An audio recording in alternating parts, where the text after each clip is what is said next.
नमन। समर्थ trust के से जुड़े हुए सभी व्यक्तियों को मेरा प्रणाम। आपने कितना सुंदर समागम यहाँ पर रचाया है, एक इतनी सुंदर व्यवस्था की है, और जिस विषय पर हम लोग यहाँ बात करने के लिए एकत्र हुए हैं वो बहुत ज़रूरी विषय है। इस देश के वर्तमान से जुड़ा हुआ विषय है, इस देश के भविष्य से जुड़ा हुआ विषय है। और आप लोग जो मेरे सामने बैठे हैं, गुजरात के कोने कोने से आकर, और आपके चेहरे से जिस तरह की भावना दिख रही है कि आप कुछ आगे जाकर यहाँ जो विचार होगा, मंथन होगा, उसको आगे ले जाना चाहते हैं, तो उसको भी मैं वंदन करती हूँ। मैं अपनी बात की शुरुआत, पिछला जो सत्र था उसमें कुछ विषय आ गए थे, उनको आगे बढ़ाते हुए करूंगी। जो विषय इस सत्र के लिए निर्धारित किया गया है, शिक्षा में भारतीय विवेक, भारतीय विजडम। मैं इसको इंडियन विजडम नहीं कहूंगी, क्योंकि भाषा की एक छात्रा होने के कारण भाषा मैं पढ़ाती हूँ, इसलिए एक एक शब्द के महत्व को हमें समझना होगा और शब्दों का उपयोग बिल्कुल ठीक से करना होगा। तो इसीलिए मैं ये मानती हूँ कि ये जो आजकल टर्मिनोलॉजी चली है, इंडियन नॉलेज सिस्टम, ये इंडियन नॉलेज सिस्टम है ही नहीं, ये भारतीय नॉलेज सिस्टम है। इंडिया की जब हम बात करते हैं तो ईस्ट इंडिया कंपनी से शुरुआत होती है, उससे पहले नहीं होती, उससे पहले तो भारत होता है। जब हम ठीक से नहीं पढ़ाएंगे, ठीक से शब्दों का उपयोग नहीं करेंगे, तो यही होगा। मैं आपको एक उदाहरण देती हूँ। दिल्ली विश्वविद्यालय के एक रिफ्रेशर कोर्स में मैं थी। उस कोर्स में पॉलिटिकल साइंस के एक प्रोफेसर, अच्छा खासा उनको एक्सपीरियंस यूनिवर्सिटी का पढ़ाते हुए, और वो इस बात को मानते थे, दिल से इस बात को मानते थे कि भारत जो है नेशन 1947 में बना, उससे पहले वो नेशन नहीं था। वो इस पर बहस करने के लिए तैयार थे, आर्ग्यूमेंट्स कर रहे थे। आप ये सोचिए कि ऐसे शिक्षक अपनी कक्षा में क्या पढ़ाते होंगे, वो क्या देश की भावना लाते होंगे, क्या राष्ट्र के भाव को, विचारों को प्रेषित कर पाते होंगे। उसी रिफ्रेशर कोर्स के अंदर एक और प्रोफेसर इकोनॉमिक्स के, तो एक जो रिसोर्स पर्सन आए, उन्होंने आकर वहां बात की कि भारत का अंग्रेजों के आने से पहले विश्व की अर्थव्यवस्था में योगदान 33% था, 30% से ऊपर था। और इसको कोई भारतीय नहीं कह रहा, इसको पश्चिमी विद्वान कह रहे हैं। आपको यकीन नहीं हो तो एंगस मेडिसन की किताब उठाकर देखें। लेकिन क्या ये बात किसी इकोनॉमिक्स के छात्र को पढ़ाई जाती है क्या? हमें तो सिर्फ ये पढ़ाया जाता है कि we are a third world country. Third world होता है ना, जैसे थर्ड क्लास कोई। Who is responsible for making us third world and who is responsible for giving this terminology to us? जो आज फर्स्ट वर्ल्ड बने बैठे हैं, वो ही जिम्मेदार है हमें इस दशा में धकेलने के लिए। हमारे को 33% जब हमारा विश्व की अर्थव्यवस्था में योगदान था, 30% से ऊपर था, जब वो गए तो 2% से नीचे छोड़कर गए। ये हमने पिछले 75 सालों में उसको बढ़ाकर थोड़ा सा ऊपर लाए। लेकिन वो यूरोप, वो वेस्टर्न वर्ल्ड जो ढूंढते फिर रहे थे सी रूट इंडिया का, इंडिया इंडिया करते फिर रहे थे, उनको ये नहीं पता था कि दुनिया के अंदर कोई सी रूट भी है। और ये हुआ ये था कि ओटोमन एम्पायर ने वो रास्ता रोक दिया था जो जिससे व्यापार होता था यूरोप के साथ, और और जब वो लैंड रूट रुका, जो सिल्क रूट वाला रास्ता है वो रुका, तो ये ढूंढने निकले भारत का रास्ता। अरे इंडिया इंडिया कहते क्यों फिर रहे थे? हम इतने गरीब थे, थर्ड वर्ल्ड थे, क्यों ढूंढते हुए आ रहे थे? एक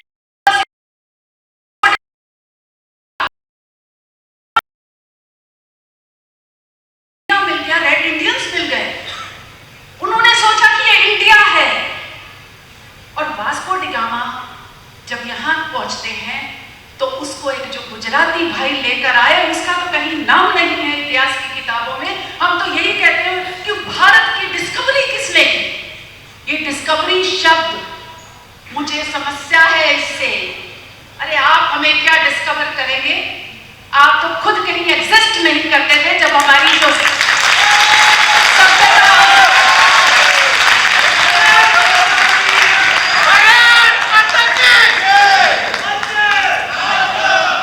हमने तो हजारों साल पहले वेदों की रचना कर दी थी, हर तरह का साहित्य लिख दिया था। और आपके यहाँ तो 15वीं शताब्दी में जाकर Chaucer, the father of English literature, आपने तभी तो आपकी भाषा डेवलप हुई थी। आपको तो खाना पका के खाना नहीं आता होगा जब हमारे यहाँ पर हर तरह का साहित्य लिखा जा रहा था। तो ये चीजें जब आप भारतीय विवेक की बात करेंगे तो इस परंपरा की बात करना बहुत जरूरी है कि हमारा इतिहास 1947 से शुरू नहीं होता, हमारा इतिहास हजारों साल पुराना है। आप हमारे ग्रंथों को, महाभारत को, रामायण को आप मिथ नहीं कह सकते, मिथक नहीं कह सकते, ये हमारा इतिहास है। और जब हम खुद इतिहास कहना उसको नहीं सीखेंगे तो दूसरे लोग नहीं कहने वाले, वो तो बल्कि प्रोपेगेंडा करके बार बार हमें इसको मिथ मिथ ही कहलाए। टर्मिनोलॉजी की बात करूं,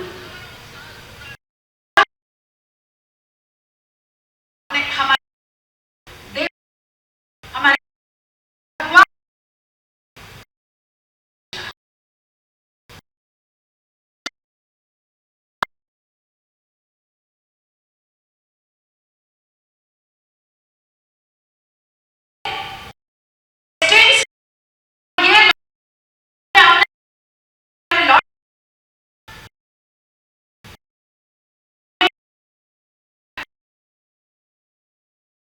भूमिका है। हम कितना कहते हैं कि राष्ट्र निर्माण में शिक्षकों की क्या भूमिका होनी चाहिए, तो वो भूमिका हमें अपनी खुद तय करनी है, स्वयं को तय करनी है।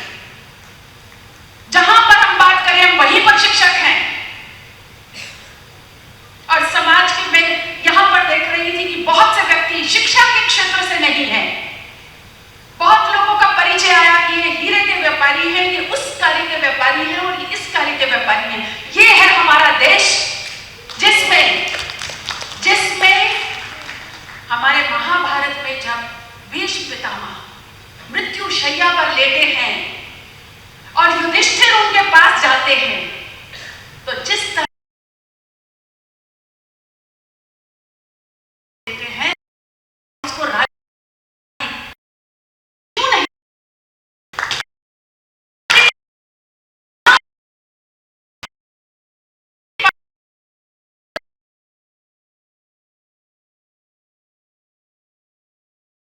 चीजें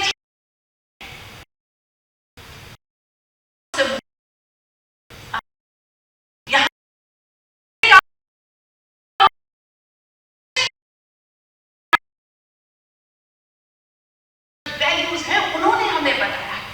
तो मैं युधिष्ठिर का उदाहरण दे रही थी कि जब वो भीष्म पितामह के पास जाते हैं तो वो उनको ज्ञान देते हैं, शिक्षा देते हैं कि आप अपने यहाँ धनाढ़े लोगों को अपने यहाँ पर बुलाइए, उनके साथ संपर्क करिए।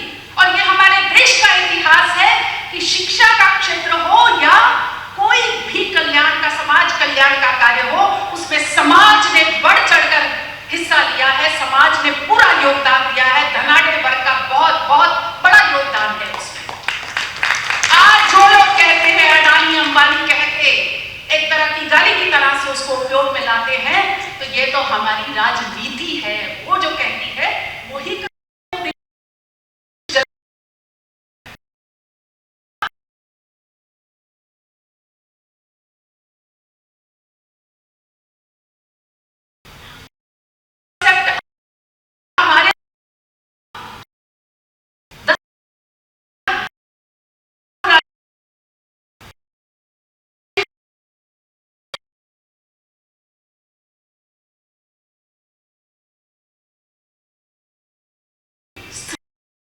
नपुंसक लिंग, 3 लिंग होते थे।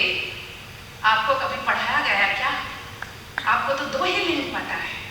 आप फेमिनिज्म की हमें क्या शिक्षा देंगे? क्या नारीवाद हमें पढ़ाएंगे? जहां की महिलाएं, जहां का ईश्वर स्वयं अर्धनारीश्वर हो, जहां पर आत्मा का कोई लिंग ना हो।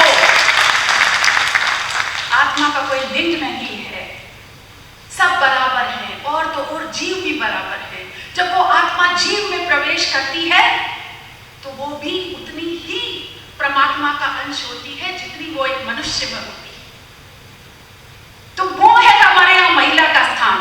यहां पर महिला, आपने कहा कि ईश्वर ने पुरुष को बनाया, एडम को बनाया,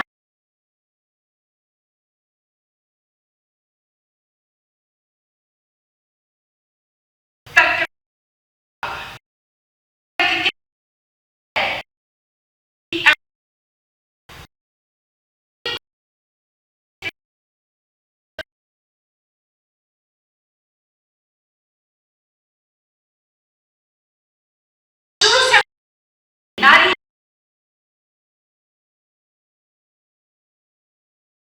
हमारे यहां तो ये सब है नहीं है हमारे यहां। और हमारे समाज में जो इंक्लूसिवनेस का मैंने कहा कि महाभारत का ले लीजिए, आप रामायण ले लीजिए, वहां पर किस तरह से सभी तरह के लोगों को समावेशित है वो पूरी तरह से।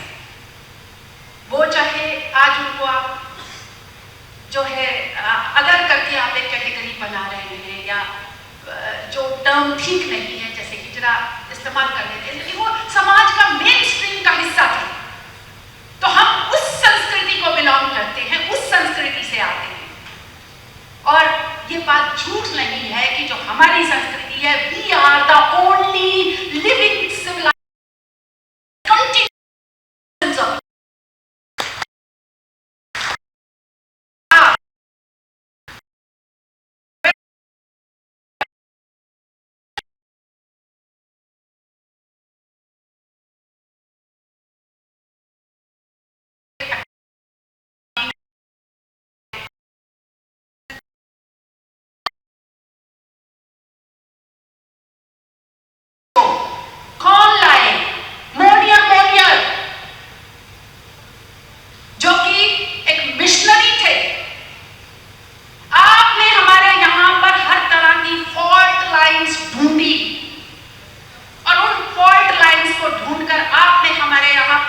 दक्षिण और उत्तर का एक विरोध दिखाया। आपने कहा कि ये वनवासी और जो प्लेन में रहने वाला है उसके बीच में विरोध है। आपने कहा कि ये इस धर्म का है और ये इस मजहब का है, इनमें विरोध है। आपने आकर हमारे में विरोध पैदा किए, जो फॉल्ट लाइंस थी उनको डीपन किया। कास्ट शब्द कहां से आता है? हमारे यहां तो वर्ड होता था जिसका प्रोफेशन से लेना देना होता था। हमारे यहाँ जाति होती थी जिसका कास्ट से कोई लेना देना नहीं है। तो इसीलिए मुझे समस्या है कि जाति और कास्ट ये पर्यायवाची नहीं है, और इनको पर्यायवाची के तौर पर उपयोग में लाना बंद करिए, और शिक्षकों को सबसे पहले करना होगा। धर्म, मजहब और रिलीजन ये पर्यायवाची नहीं है। तो शिक्षा में आपको क्लास में सबसे पहले देखना है कि जब, क्योंकि धर्म का अर्थ ही कुछ और है, रिलीजन का कुछ और है, और मजहब का कुछ और है। तो इसीलिए जब आप क्रिश्चियनिटी की बात करें तो रिलीजन कहें, जब आप हिंदू धर्म की बात करें तो सिर्फ हिंदू धर्म कहें, आप हिंदुइज्म नहीं कहें। इज्म का मैं बताऊं आपको इनका खेल। आप डिक्शनरी में मीनिंग देखिए इज्म, जो एक तरह का डॉगमा होता है ना।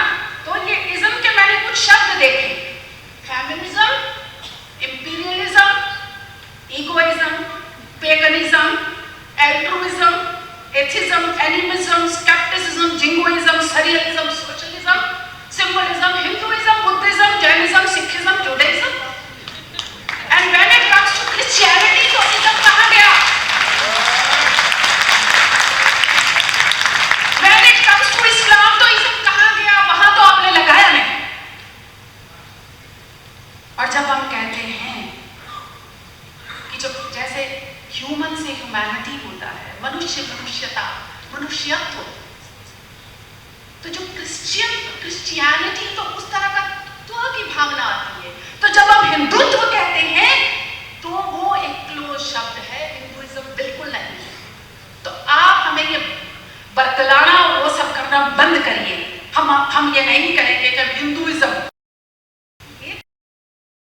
जैसे communalism, this ism and that ism. तो ये सब चीजें हमें ध्यान में रखनी है। और लॉर्ड का तो मैंने आपको बता ही दिया। तो जिस तरह से भारत के इतिहास के साथ मैनिपुलेशन हुआ है, सीबीएसई का एनसीईआरटी का विषय आ रहा था पिछले उस दिन, मैं सुन रही थी। हम लोगों ने एक व्यक्तिगत तौर पर जो एनसीईआरटी की इतिहास की किताबें 6ठी से लेकर 12वीं तक उनका विश्लेषण करके और उसको हमने पार्लियामेंट्री कमेटी जो एजुकेशन की है उसके सामने एक प्रेजेंटेशन दिया था।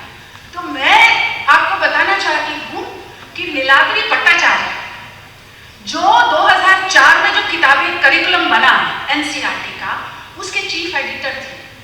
उन्होंने लेख लिखा है, ऑक्सफोर्ड की एक उसमें छपा है, और वो कहते हैं, आपको सुनकर हैरानी होगी कि हमारे बच्चों के साथ, इस देश के बच्चों के साथ कितनी बड़ी साजिश हो रही है। वो कहते हैं कि हमने इतिहास की किताब लिखते समय हमारे ध्यान में ये चीजें थी। हमें औरंगजेब को थोड़ा सा ह्यूमन दिखाना था, और वो ह्यूमन दिखाने के लिए हमने वो टेम्पल की बात की,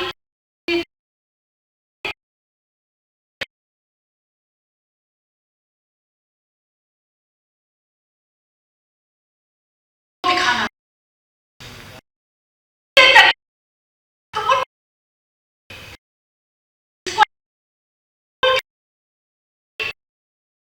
किताबों के साथ कैसे छेड़खानी की जाए ताकि वो हिस्ट्री को मैनिपुलेट कर सके।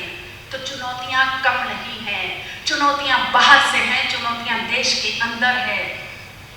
जो अंग्रेज चले गए, जो बुरे अंग्रेज यहाँ छोड़कर गए हैं, उन्हीं के पद चिन्हों पर चलने वाले उनसे बहुत बड़ी चुनौती है। चुनौती पैसे की है, जो इतनी फंडिंग हो रही है कि आप दलित को और ब्लैक को मिलाकर रिसर्च करिए, आपको फंड हम करेंगे। तो ये जो सारा षड्यंत्र चल रहे हैं और आज भी चल रहे हैं। बात हो रही थी कि संस्कृत के बहुत सारे डिपार्टमेंट बाहर खुले हुए हैं, लेकिन मैं उसके विषय में भी आप सबको आगाह कर देना चाहती हूं कि वहां पढ़ा कौन रहा है। जो भारत सरकार ने चेयर बनाई हुई है, उन चेयर पे किस मानसिकता के लोग बैठे हुए हैं, यह भी देखने की जरूरत है। मैं आपको एक उदाहरण दूंगी कि ऑक्सफोर्ड यूनिवर्सिटी का जब संस्कृत डिपार्टमेंट बनाया गया, तो उसका जो कॉन्स्टिट्यूशन बना, उसके लिए जो पैसा दिया एक मिशनरी ने दिया, और उसने कहा कि यहाँ संस्कृत का विभाग बनाइए ताकि हिंदू धर्म के अंदर जो कमियां हैं उनको हम उजागर कर सकें और क्रिश्चियनिटी को फैला सकें। इसके लिए, और वो बाद में उन्होंने उसको रिकॉर्ड से हटा दिया। मैक्स मूलर यहाँ क्या करने आया था, क्यों हायर किया गया था, वो सारी बातें, और क्यों हमारे किताबों को उन्होंने ट्रांसलेट करने की जरूरत समझी। तो आज हमें जरूरत है कि हम ये मानना छोड़ दें कि जो वेस्ट के लोगों ने ट्रांसलेट, वो बड़ी ऑथेंटिक टेक्स्ट है। नहीं, आपको हमें पढ़ के सब ये खुद तैयार करना पड़ेगा। बहुत बड़ी बड़ी चुनौतियां हैं, और हम अपना जो भविष्य है खराब नहीं कर सकते, क्योंकि अब जो चुनौतियां आ रही हैं बड़ी सटल तरीके से आ रही हैं, और हमें जो जवाब देना है वो आपको एक वेस्टर्न थ्योरी के नाम पे, एक लिटरेरी थ्योरी पढ़ाई जाती है। आजकल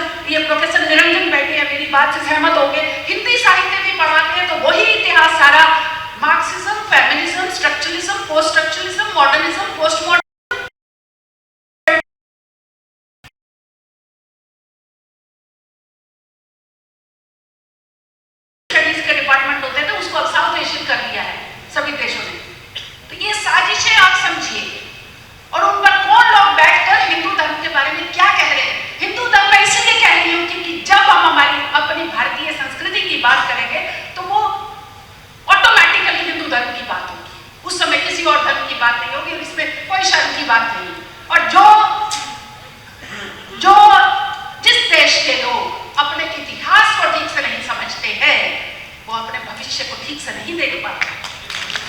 और जितना गहराई तक आप अपना इतिहास देखेंगे, उतनी दूर तक आप अपना भविष्य देख पाएंगे। तो ये आपको तय करना है कि आपको कहां तक, इतनी दूर तक देखना है। और बार बार पर्ची आ रही है, मर्यादा है समय की, उसका ध्यान रखते हुए मैं अपनी बात को समाप्त करूंगी। बस 2 लाइन कहूंगी दिनकर जी की, दिनकर जी की 2 पंक्तियों के साथ अपनी बात समाप्त करूंगी। जिस मिट्टी ने लहू पिया वह फूल खिलाएगा ही, अंबर पर घन बन जाएगा ही उच्छ्वास तुम्हारा, और अधिक ले जाए देवता इतना दूर नहीं है, थक कर बैठ गए क्या भाई मंजिल दूर नहीं है।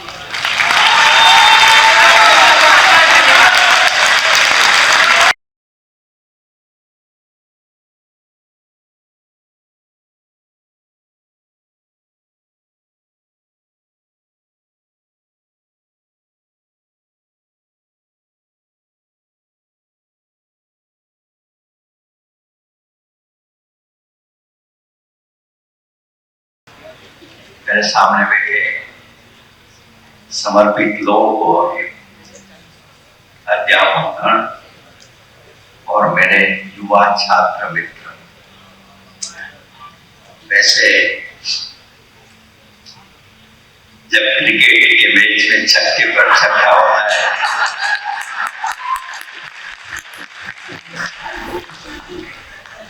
उसके बीच बाद में कुछ बोलना जरा कठिन सा है,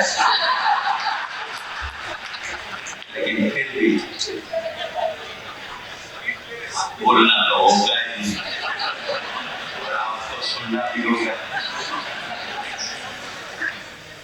ताप्ती नदी के किनारे, सूर्यपुत्री तापी के किनारे पर आज जो शिक्षा संगम की ओर से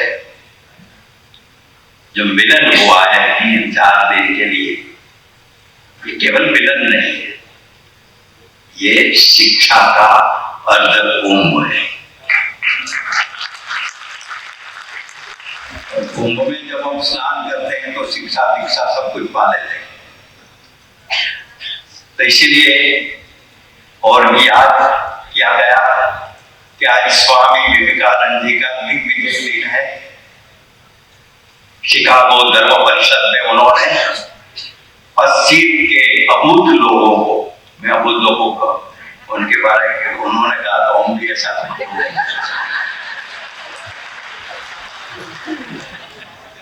उनको हिंदू धर्म क्या है वो सुनाया। लेकिन मुझे एक छोटी सी उसमें कहानी कहनी है गुजरात के बारे में। आप गुजरात से दूर सुदूर से आए हुए हैं तो आपको भी गौरव होगा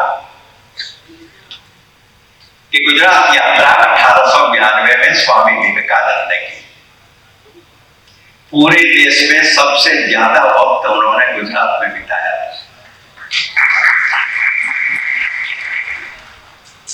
और इतने चमत्कार हुए उनकी यात्रा में।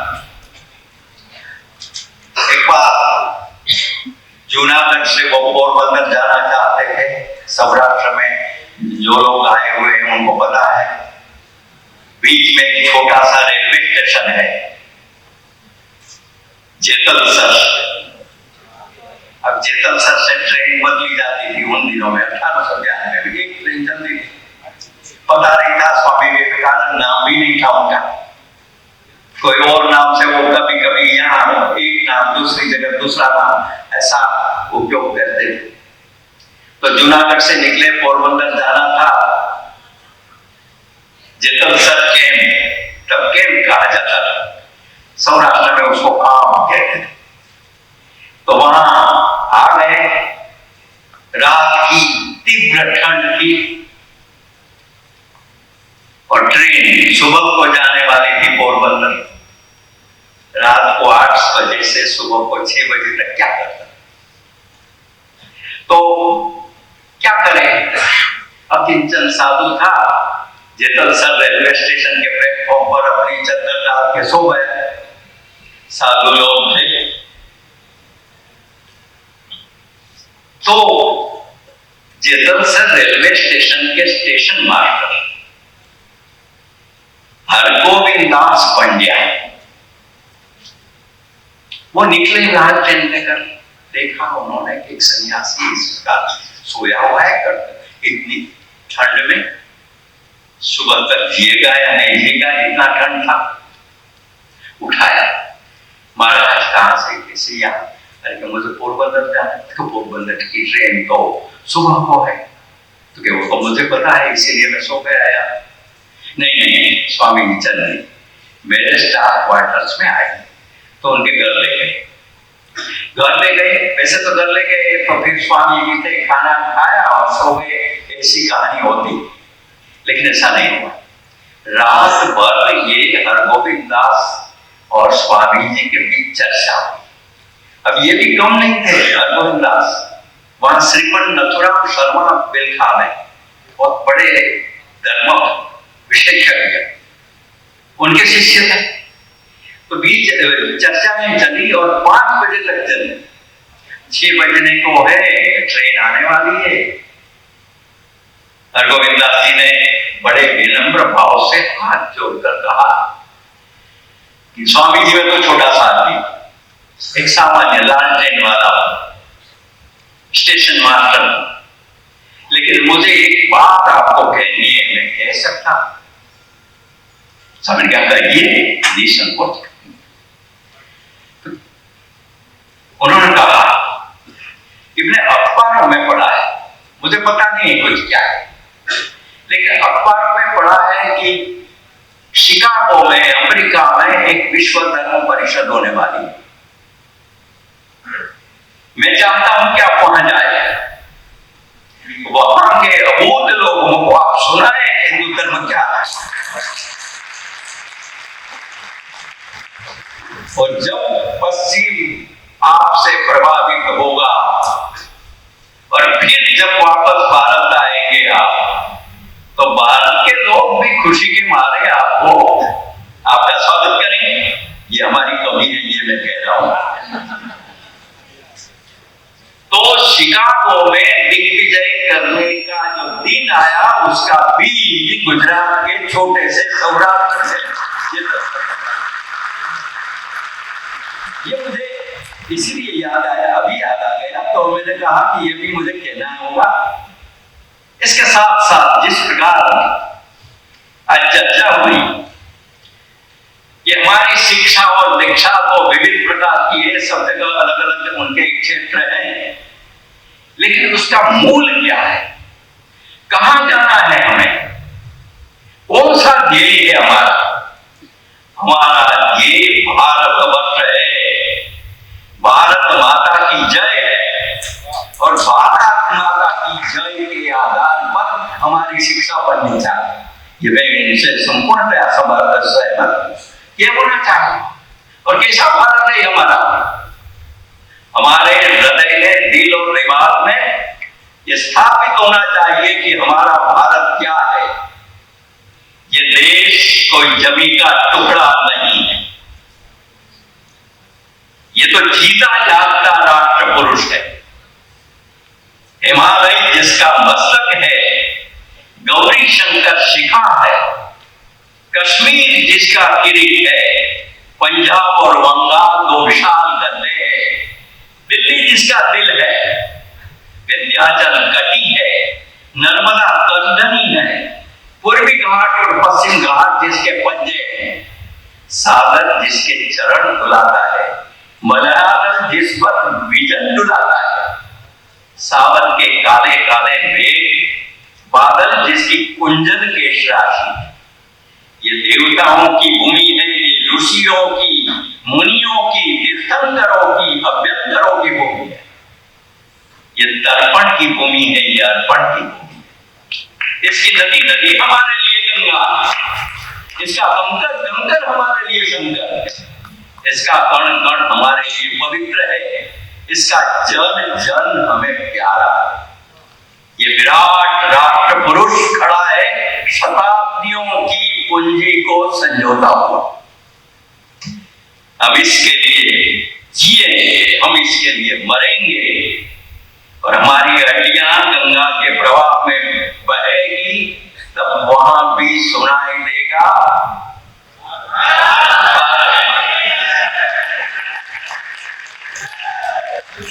ये अटल बिहारी वाजपेयी की कभी कल्पना है। 1968 में कच्छ के आंदोलन के दौरान एक महीना सभी विरोधी दल के लोग रहे वहां, पूरी सभा होती थी, बड़े बड़े वक्ता आते थे, बैरिस्टर नागपाई थे, जॉर्ज फर्नांडिस थे, जी रंगा थे, राजमाता थे, और 12 बजे के बाद वक्ता वो जो एंकर जिसको क्या कहते उद्घोषक, वो सूचना देता था कि अब अटल बिहारी वाजपेयी बोले, और अटल जी इस भारत दर्शन से इसकी शुरुआत कर। तो ये हमारे लिए एक बड़ी शिक्षा और दीक्षा है। दूसरी बात भी मैं कहना चाहूंगा, मैं अब सोच रहा था कि इतने विद्वान जनों के बीच में मुझे क्या कहना होगा, लेकिन फिर सोचा कि सामान्य कार्यकर्ता के लिए और सामान्य जन के लिए और सामान्य छात्र के लिए ये हमारी शिक्षा की संकल्पना किस प्रकार प्रेरित की जाए, यह सबसे बड़ी समस्या है। परिभाषा तो आती है, पंडिताई आती है, विद्वत्ता आती है, पेपर्स निकलते हैं, परिश्रम होते हैं, गोष्ठियां होती है, किताबें भी होती है, चर्चाएं भी होती है, सम्मेलन भी होते हैं, लेकिन उसके बावजूद जब हमें आम आदमी को, छोटे से दूर सुदूर गांव के एक छोटा सा बच्चा गोपालक जो पढ़ा नहीं है यार, जो पढ़ना चाहता है, उसको हमारी शिक्षा से जीवन की दीक्षा किस प्रकार मिले, ये हमारी शिक्षा नीति होनी चाहिए। ये केवल यही बात होनी चाहिए। और इसलिए जब कहा गया कि हमारा इतिहास कितना समृद्ध है, कहना चाहिए, मैं भी इतिहास का छोटा सा छात्र हूं। यहां सूरत आया तो मैंने देखा मगदल्ला, यहाँ एक छोटी सी जगह है, तो 1857 में कवि मणिलाल ने मगदल्ला की मर्दानी नाम की कविता लिखी, और वो मगदल्ला की कोई समुद्र कन्या, जो समुद्र में हमारे यहाँ जो जहाज इत्यादि चलाते हैं, उनकी कन्या, उसने अंग्रेजों को पूरा पलट दिया था, मार दिया था। तो जब वो उन पर हमला करने के लिए आया, लालसा युक्त अंग्रेज उसको मार डाला, उस पर मणिलाल ने 1857 में मगदल्ला की मर्दानी, हमने तो सुभद्रा कुमारी चौहान की याद आती है कि वो झांसी वाली रानी थी, खूब लड़ी, वो मर्दानी थी। ये मर्दानी शब्द सबसे पहले मणिलाल ने, वो सूरती आदमी ने लिया।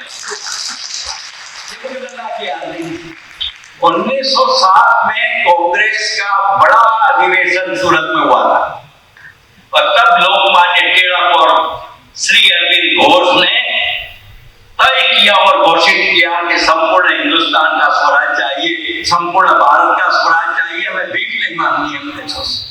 ये पहली बार यहाँ हुआ, सूरत में हुआ, ये हुआ।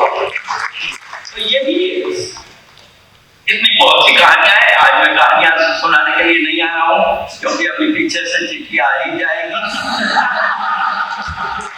लेकिन आज का दिन, आज सुबह को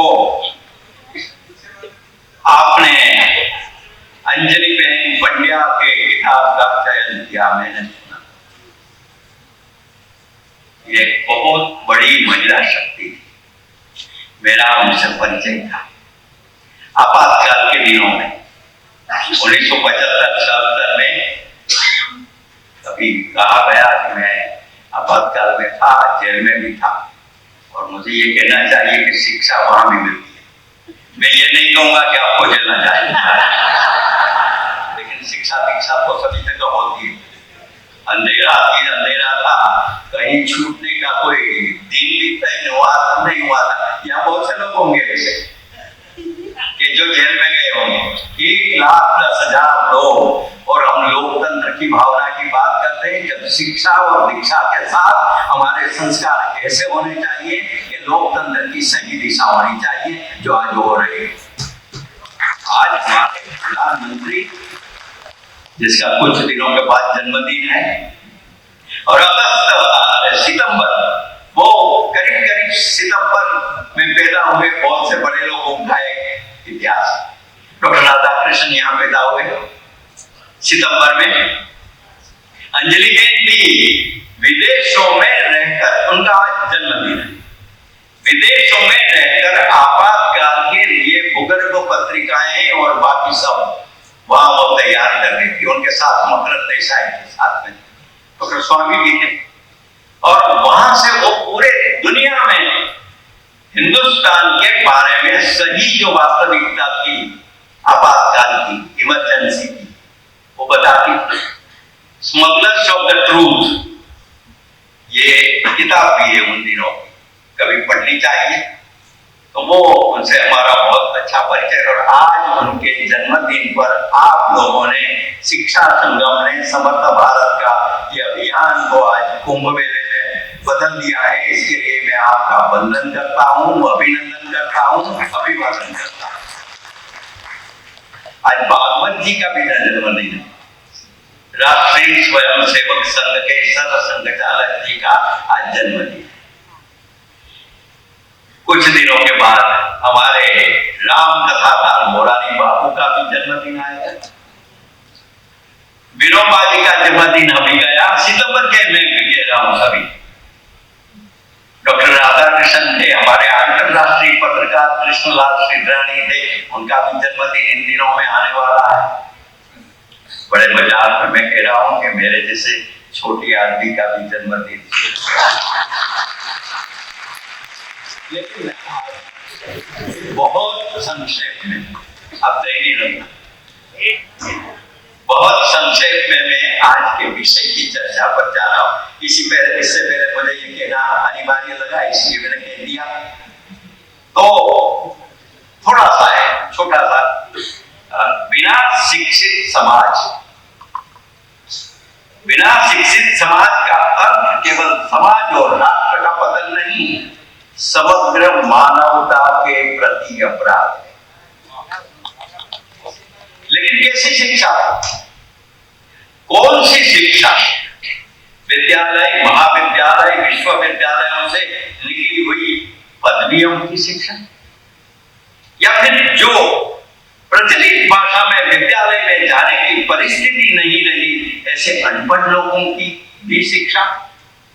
ये ठीक है कि जिन्हें निरक्षरता का दुर्भाग्य प्राप्त हुआ है, ऐसा बहुजन समाज भी शिक्षा का अधिकार रखता है। और तब यह प्रश्न खड़ा होता है कि कौन सी शिक्षा के लिए ये NEP, न्यू एजुकेशनल पॉलिसी कृत संकल्प है और कैसी होनी चाहिए।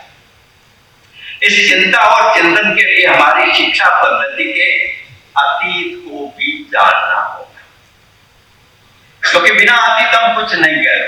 वर्तमान को समझने के लिए अतीत की आवश्यकता है। एक छोटे छोटे मुद्दे में कहूंगा, ब्रिटिश और मुस्लिम युग और उससे भी पहले हमारे पास गुरुकुल पद्धति थी।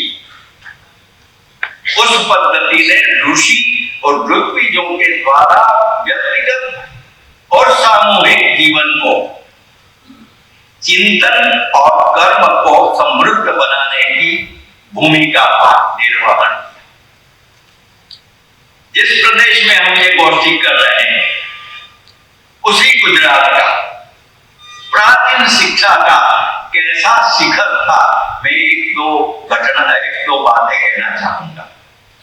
साबरमती के उत्तर किनारे पर, ठीक ढंग से सुनिए, साबरमती के उत्तर किनारे पर ऋग्वेद का महाग्रंथ ऐतरेय ब्राह्मण की रचना हुई थी। उसके ऋत्विज थे महिदास ऐतरेय, जो महिसागर नदी के तट पर रहते। शारीरिक विक्षिप्त मुनि अष्टावक्र, जिसके 8 विक्षिप्त थे, उसकी अष्टावक्र गीता वो पाटण की भूमि पर रची गई। मैं गुजरात की बात करता हूँ, भारत की भी कर सकते हैं, लेकिन गुजरात में बैठे गुजरात की बात करें। मैत्रेयी और याज्ञवल्क्य का जो संवाद, मैत्री ने कहा कि आप हाथी देंगे, घोड़े देंगे, मुझे क्या जरूरत है, मुझे तो अमृतत्व की उपासना। मैं आपको बताऊं, इसलिए वो परिसंवाद पाटण और द्वारिका के बीच कहीं हुआ। सर्वप्रथम चिकित्सा शास्त्री अश्विनी कुमार मोढेरा में जन्मे। छोटा उदयपुर के अरण्य में विश्वामित्री सरिता के तट पर ऋषिवर्य विश्वामित्र के स्वरों में सर्वप्रथम सूर्योपासना हुई थी। ओम भूर्भुवस्सुः सवितुर्वरेण्यं भर्गो देवस्य धीमहि धियो यो न प्रचोदयात्। तो वर्तमान से जिस शिक्षा और विजडम की चर्चा कर रहे हैं उसे अधिक घनिष्ठ बनाने में सहयोगी और प्रेरक ये सब घटनाएं भी हो सकती है। विजडम इन एजुकेशन का मतलब मैं समझता हूं कि ऐसी व्यक्ति का निर्माण जो मनुष्य हो, विभाजित नहीं। पंडित दीनदयाल उपाध्याय कहा करते थे कि प्रत्येक मनुष्य को एक दिमाग, एक हृदय है, एक पेट है। दिमाग से बुद्धि एवं तर्क, हृदय से संवेदना और पेट को पुरुषार्थ। ये अनिवार्य स्थिति है और ये अलग अलग नहीं है, एक दूसरे से अंतर्गत संबंध रखते हैं। जब दिमागी तर्क से हृदय संवेदना ही तय करना है कि हमारी नई शिक्षा नीति से समग्र भारत का निर्माण कितना संभव हो सकता है। इसके लिए बहुत संक्षेप में जल्दी से मैं मेरा अश्व दौड़ा रहा हूं। एक, मनुष्य तुम बड़ा महान है, तेरी साधना स्वयं एक प्राण है। इससे आगे बढ़ना होगा। इतिहास सहित सभी विद्या शाखाओं में अन्वेषण संशोधन का केंद्र हो और सर्वश्रेष्ठ का निर्माण करना चाहिए। और अंतिम शब्द है इसके लिए, राष्ट्रे जागरयाम वयम पुरोहिताः। राष्ट्र में जागे हम, जहां भी हो, हम छात्र हो, हम अध्यापक हो, हम सीमा पर लड़ने वाले सैनिक हो, हम मंदिरों में बैठे हुए संत महंत हो, हम विधानसभा के विधायक हो, हम लोकसभा के में मंत्री हो या अधिकारी हो या अध्यापक हो, अपने अपने स्थान पर अपनी अपनी गतिमति के अनुसार हम राष्ट्र में जागते रहे।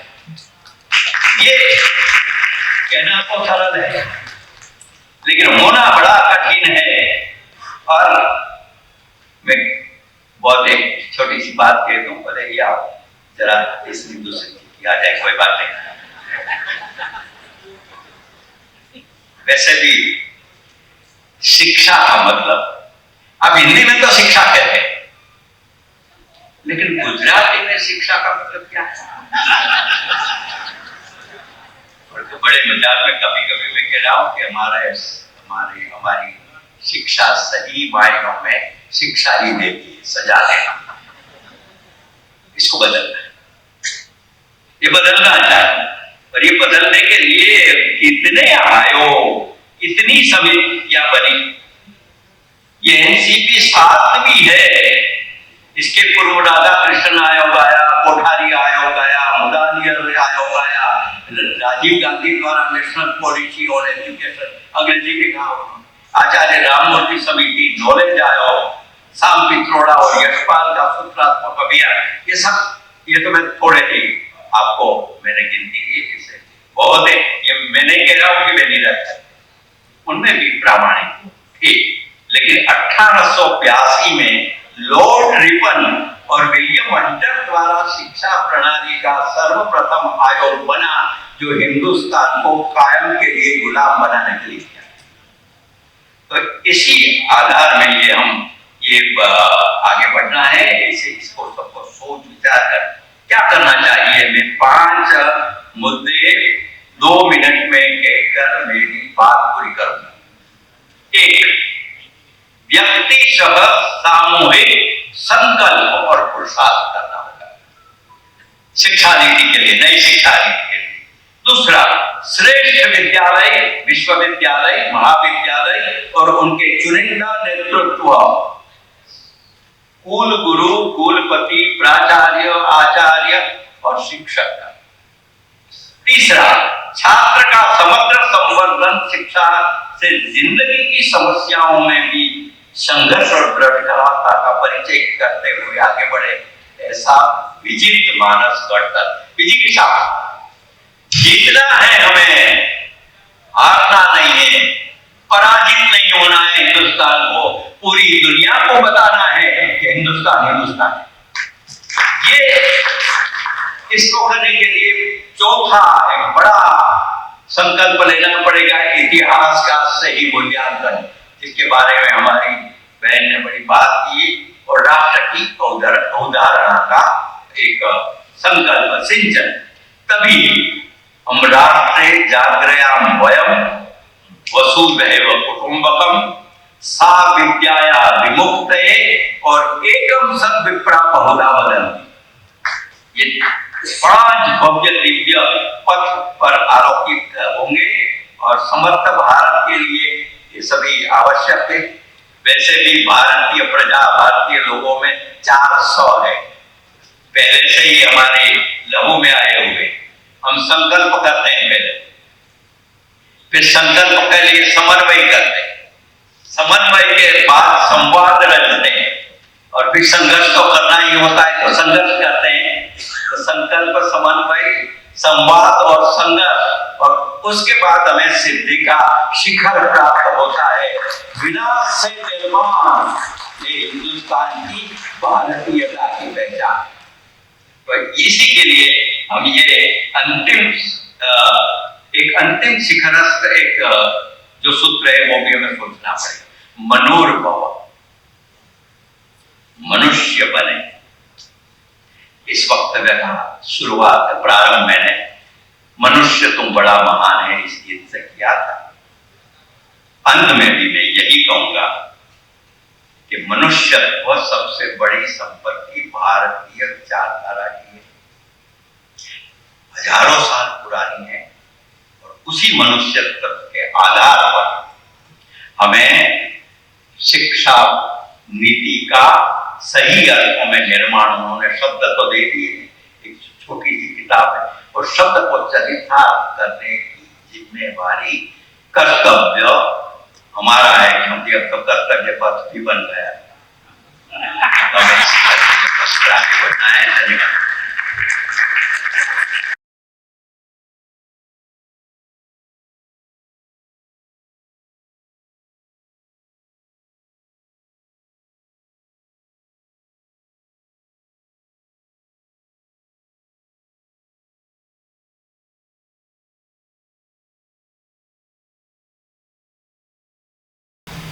ગુજરાતની ભૂમિને વંદન કરું છું।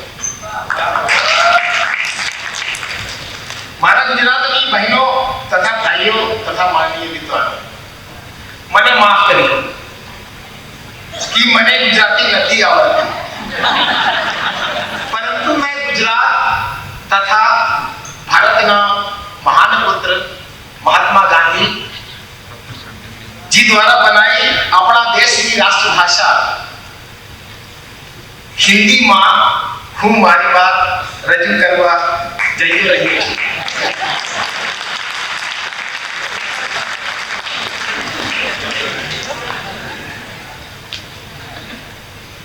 मित्रों, आज का विषय है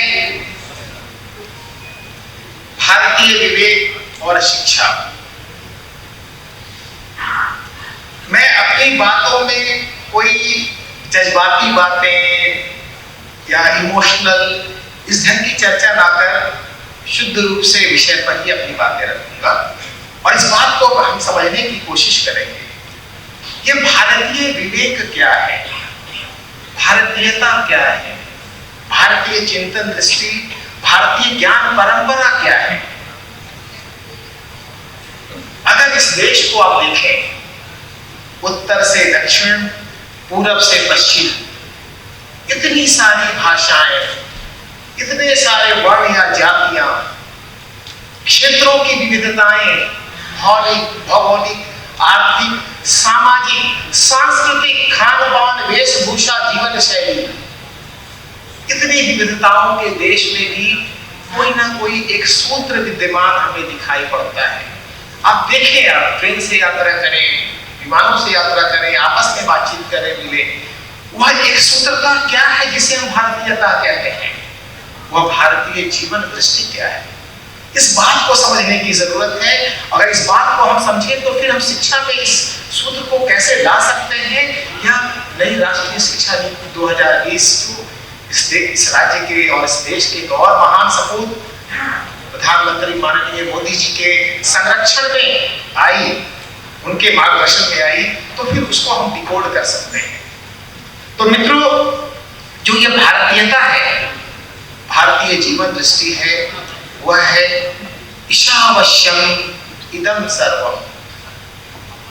समस्त जीवों में एक ही चैतन्य का निवास है। समस्त चराचर में पशु, पक्षी, प्राणु, जीवन, मनुष्य, जड़, अचर, पत्थर, फूल, पेड़, पौधे, नदी, यही भारतीय जीवन दृष्टि है जो सब में सब का भाव देखती है।